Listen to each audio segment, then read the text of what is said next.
Doctor দেখাতে এসে একই কাণ্ড! প্রেশার চেক করতে গিয়ে একজন ছেড়ে দুজন চলে এলো কেন? ওনারা কি আমার পালসই খুঁজে পাচ্ছে না নাকি? না না, আসলে ব্যাটারি শেষ হয়ে গেছিল। প্রেশারটা চেক করে নেবার পরেই চলে গেলাম ডক্টরের রুমে। ব্যাস হয়ে গেল ডাক্তার দেখানো। জানো তো, মনটা একটু খারাপই করছে, কারণ উনি আমাকে এখনই সমস্ত ধরনের স্ট্রিট ফুড খেতে স্ট্রিক্টলি বারণ করে দিল। আর ওয়েটটাও অনেকটাই কমাতে বলল। কি আর করা যাবে, কমাতেই হবে এবার।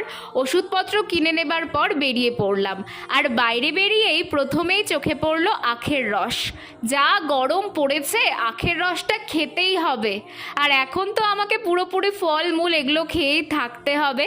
ভাবছি আজ থেকেই ফলটা খাওয়া শুরু করব, তাই কিছু ফলও কিনে নিলাম। আর মন যেহেতু খারাপ, তাই মন ভালো করার জায়গাতে চলে এলাম গাছ কাকুর কাছে। যদিও আজকে গাছ কাকুর কাছে খুব বেশি ভালো গাছ ছিল না।